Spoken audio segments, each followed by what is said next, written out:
عێراق پشت با سەرژمێری دانیشتوان نابەستێت و بە هەمان کاتیش پشتگیرەمی کوردستانیش کەمەکات. ئەمە گفتوگۆی زیاتر لەسەر ئەم بابەتە لەگەڵ دکتۆر یاسین سەلاح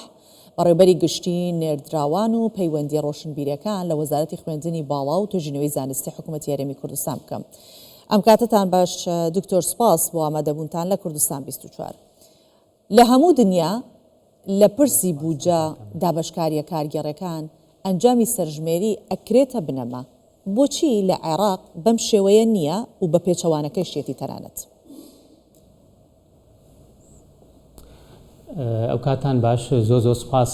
لە ڕاستیە نەک تەنها مەسەلەی سەرژمێری بە پێچانەوە لە زۆربەی وڵاتانی کە فرەنەتەوەن و پێکاتە و فیدراڵێت تیایشەکات شتێکی زیاتر ئەدرێ بە هەرێمەکان بۆ مەبەستەی کە ئەو هەرێمانە زیاتر پەیوەستکەن بە دەوڵەتەکەوە. بەس بەداخەوە لە ئێمە کە لە عێراق داین هەچەنە دەوڵەتێکی فیدراڵیە پێویستە میزانیە و بودجە و حەسەکانی خۆمان هەبێت لە هەموو بوارەکانە، نەک تەنها لە ڕووی ژمارە و بە پێی ڕێکەوتنەکانەوە کە ئەکرێت غەدرێکی زۆر لە هەرێمی کوردستانەکرێ، بگرە لە ڕووی پراکتیکەوە کە دێتە سەر مەسەلەی جێبەجێکردنی ئەم بەرنامانە یاخود ئەو شایستە دارایی و سێرڤیسانەی کە پێویستە بدرێ بە هەرێمی کوردستان غەدرێکی زۆرەکرێ و ئەمەش بەڕاستی پێچەوانەی بنەمای فیدرالیزمە کە عێراق وڵاتێکی فیدرالیزمە و پێچەوانەی مافی هاوڵاتی بوونە کە هەرێمی کوردستان بەشێکە لە عێراق. باشە دکتۆر، حکوومەتی عێراق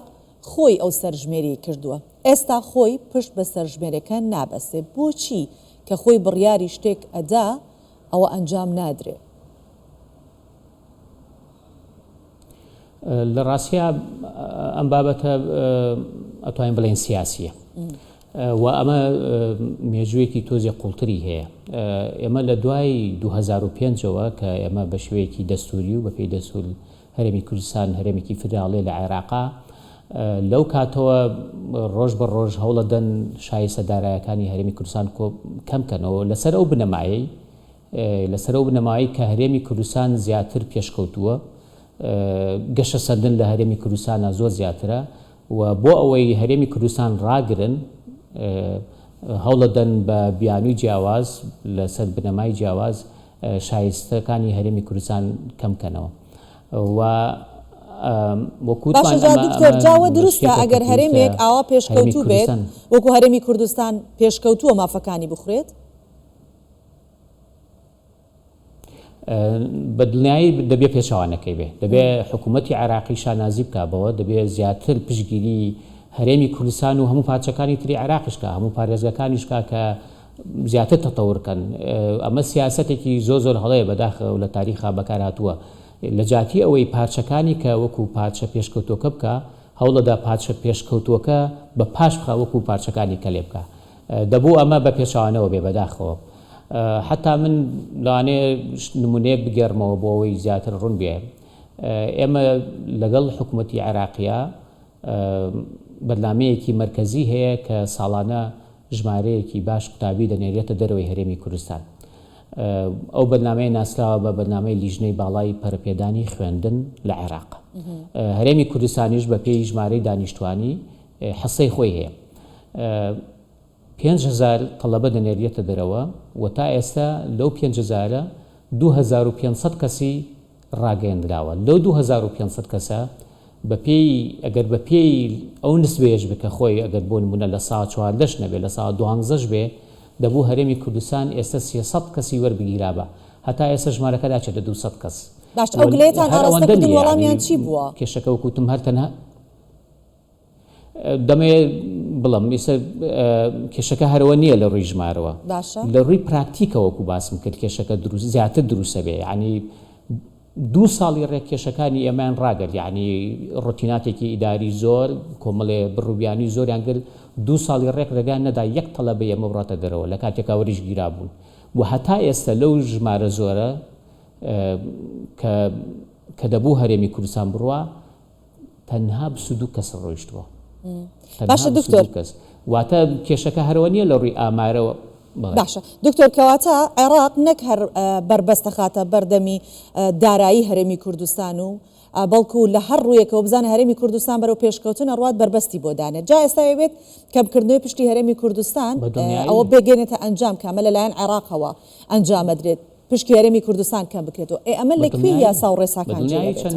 چەندین راپۆرت بەدڵنیایی وایە چەندین راپۆرتی ئەمریکەکانیش هەیە چەندین راپۆرت هەیە چەندین ئارتیکڵی ئەکادیمی هەیە ئەوە پیشانەدا کە ڕێژەی شایستەکانی هەرێمی کوردستان کەمەکرێتەوە لەسەر ئەو بنەمایی کە هەرێم زۆر پێشکەوتوترە بۆ ئەوەی ڕەوڕەوەکە ڕاگرن کەمی کەنەوە تاواکو عێراقیش پێی بگات و بەداخەوە حتا لە سەردەمێکە ئەو ڕێکخراوە ئەمریکی و ئەوروپیانەش داهاتن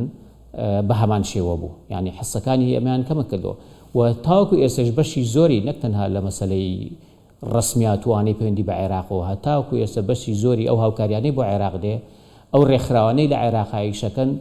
زۆربەی زۆریان ڕێگە نادەن بێنە هەرێمی کوردستانیشکە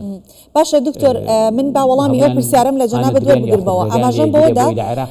عێراق ئەوێت پشتی هەرێمی کوردستان کەم بکاتەوە ئەمە لەکوێی یاساکانی عێراقا جێبێت هەر جێگەی هەیە ئەم شتە نەخێر هیچ جێگەیەکی نییە من هیوادارم لایەنی پەیوەنددار لە هەرێمی کوردستانە ئەم بابەتانە بە شێوەیەکی یاسایی ئەبێت لانە پەیوەندیدارەکان لە هەرێمی کوردستان ئەمانە دەبێ بچین دەبێت بە شێوەیەکی یاسایی لە ڕێی دادگاکانەوە ئەم داتایانە بە شێوەیەکی ود ئاماژەی پێ بکرێەوە داوا بکرێ بە شێوەیەکی یاسایی و هەروەها بە شێوەی ئەو دانیشتە سیاسیانەی کە لەگەڵ سەرکردایەتی عێراقا هەیە هەوڵدرێ ئەم کێشە چارەسەر کرێ بۆی چیتر ئەو غەدرانە لە هەرێمی کوردستان نەکرێ. باش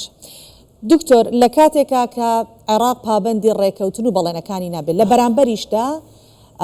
هەرێمی کوردستان هەموو پابەندیەکی جێبەجێ کردو بە پێی یاساکان بە پێی دەستور ئەڕوات ڕێگەی ترماوە؟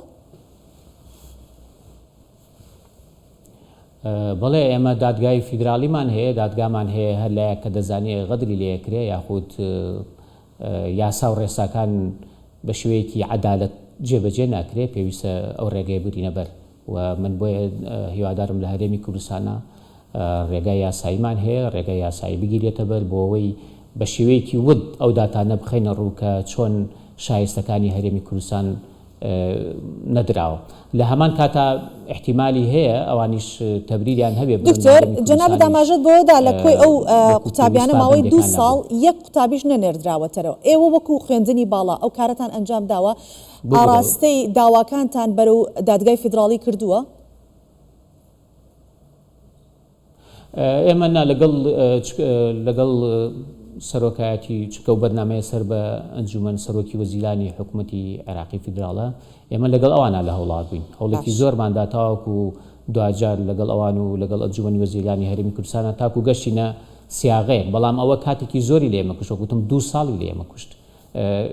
و 2 ساڵ ئێمە نەمانتوانی هیچ سەڵە بە یەک بنێرین لە کاتێکە حەسەی خۆمانە پێویست بوو بینێرین بەڵام دوجار گەشتێتە نەتیجەیەک کە حەلێکی وەسەتە بوو لە بینی هەردوو لاکرا لەگەڵ ئەوەشدا ئەوە هۆکارێک بووی کە ئێمە ئەو تەلەبانە نەتوان ئەوراقی خۆیان جێبەجێ بکەن یعنی یەکێک لەو بیانوایی داگەردان و دەبێ تەلەبەی هەرێمی کوردستان بێت لە عێراق کەفالەت دابنێ دواتە تەلەبەیەکی خەڵکی زاخۆ خەڵکی هەڵەبجە خەڵکی ڕاری خەڵکی هەولێر هەر شوێنێک لەرێ دەبێ بڕە کەفیل لە مۆزەفینی عێراقی بدۆزێتەوە بیکاتە کەفیلی 6 کەس لە کاتێکا تۆ لە کوردستانیشا بە زەحمەت کەفالەتی دەسەکەوێ نەخوازە تۆ بڕۆ 6 کەس پیاکە لە ناو عێراق کاتە دکتۆر قسەیەکی ئەڵێ عزر لە قەواعەت خراپتر ئەمەیە هەر بە دوای بیانوویەکە ئەگەڕێن کە بەربەست لە بەردەمی هەرێمی کوردستان دابنێن دووبارە سپاس دەکەی دکتۆر یاسین ساڵح بەڕێوەبەری گشتی نێردرا و پەیوەندی ڕاستیە مەسەلەن تۆ داواکاریەکت ببوورە ئاخر قسە یعنی ببوورە ئەگەر تۆ داواکاریەکت هەبێ